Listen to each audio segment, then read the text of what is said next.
Assalamualaikum warahmatullahi wabarakatuh. Kembali lagi nih di podcast Co-Parenting Talks with Ginta. Saya akan menjadi host pada podcast kali ini.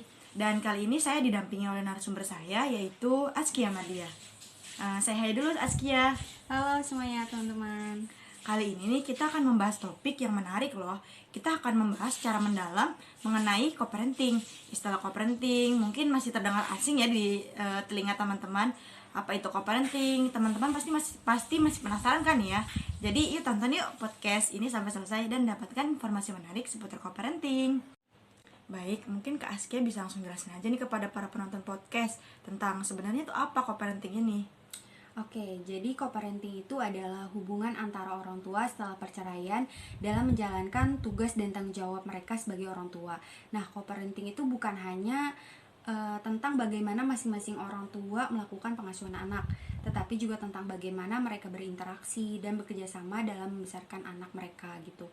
Nah, ada sebuah artikel penelitian internasional yang pernah saya baca, yaitu yang berjudul Co-Parenting After Marital Dissolution and Children's Mental Health Systematic Review.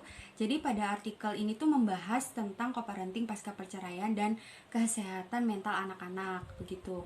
Nah, hasil tinjauan sistematis dari artikel tersebut itu menunjukkan bahwa kualitas hubungan co-parenting setelah perceraian dapat berdampak signifikan terhadap kesehatan mental anak-anak. Begitu.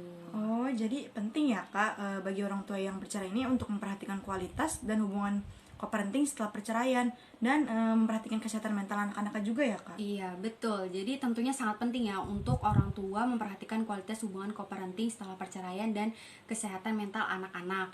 Nah, kalau misalkan hubungan co-parenting baik dapat membantu anak-anak mengatasi stres dan gangguan mental yang mungkin timbul akibat perceraian orang tua mereka gitu. Nah, sebaliknya kalau misalkan hubungan co-parentingnya buruk, itu dapat memperburuk kondisi kesehatan mental anak-anak dan berdampak negatif pada kehidupan mereka di masa depan gitu.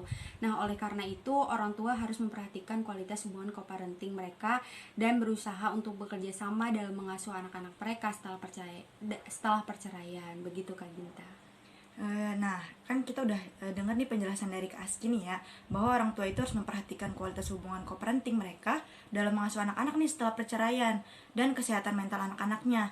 Nah, ada nggak nih sih Kak faktor-faktor yang dapat mempengaruhi kualitas co-parenting pasca perceraian dan kesehatan mental anak-anak tersebut gitu? Tentu saja ada ya beberapa faktor yang dapat mempengaruhi kualitas co-parenting pasca perceraian dan kesehatan mental anak-anak. Nah, beberapa faktor tersebut diantaranya yaitu adanya komunikasi yang buruk antara orang tua. Nah, hal tersebut tuh bisa mempengaruhi kesehatan mental anak-anak juga ya. Nah, terus yang kedua itu konflik antara orang tua yang masih berlanjut pasca perceraian. Selanjutnya juga ada kualitas hubungan orang tua sebelum perceraian. Ada juga tingkat dukungan sosial dan dukungan dari keluarga pasca perceraian, keterlibatan orang tua dalam kehidupan anak pasca perceraian, serta karakteristik individu orang tua seperti usia, jenis kelamin, dan status perkawinan yang baru. Nah, semua faktor tersebut tuh dapat mempengaruhi kualitas hubungan co-parenting pasca perceraian dan pada akhirnya dapat berdampak pada kesehatan mental anak-anak. Ketika orang tua tidak dapat bekerja sama dengan baik dalam mengasuh anak setelah perceraian, hal ini tuh dapat meningkatkan risiko masalah perilaku dan kesehatan mental pada anak-anak. Nah, sebaliknya ketika orang tua dapat bekerja sama dengan baik dalam mengasuh anak setelah perceraian, hal ini dapat membantu meringankan dan dampak negatif perceraian pada anak-anak begitu. Nah, oleh karena itu faktor-faktor tersebut perlu diperhatikan gitu dan dikelola dengan baik agar kualitas co-parenting tetap baik dan anak dapat tumbuh dan berkembang secara optimal. Begitu Kak Ginta. Sebenarnya aku masih penasaran sih ya nih Kak Aski, karena kan tadi sudah dijelaskan nih juga terkait faktor-faktornya. Nah, sekarang pertanyaannya bagaimana cara orang tua yang bercerai dapat meningkatkan kualitas co-parenting dan mengurangi dampak negatif pada kesehatan mental anak-anak tersebut Kak Aski? Oke, jadi orang tua yang bercerai dapat meningkatkan kualitas co-parenting dan mengurangi dampak negatif pada kesehatan mental anak-anak dengan cara seperti menjaga komunikasi yang baik dan terbuka antara orang tua, terus memiliki pemahaman yang jelas tentang peran masing-masing dalam pengasuhan anak, terus menjaga konsistensi dalam pengasuhan anak.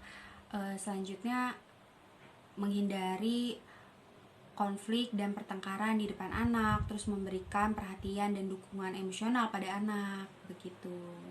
Oke, jadi pembahasan kali ini nih kita mengenai konsep co-parenting merujuk pada cara orang tua untuk membesarkan anak bersama setelah perceraian. Co-parenting yang baik ditandai dengan kerjasama dan kesepakatan yang kuat antara kedua orang tua dalam memenuhi kebutuhan anak, menghindari konflik yang merugikan anak nih, serta memastikan bahwa anak merasa dihargai dan dicintai oleh kedua orang tua. Co-parenting yang baik dapat membantu mengurangi dampak negatif pada kesehatan mental anak pasca perceraian. Sebenarnya banyak hal nih yang ingin kami sampaikan kan ya. Namun karena keterbatasan waktu yang tersedia, jadi kami harus akhiri perjumpaan kita kali ini. Kami berharap informasi yang telah disampaikan nih dapat memberikan manfaat bagi teman-teman semua. Saya Dr. Ginta Safitri dan narasumber saya Askia Mardia. Terima kasih telah mengikuti podcast ini. Kami pamit undur diri. Sampai jumpa. Wassalamualaikum warahmatullahi wabarakatuh.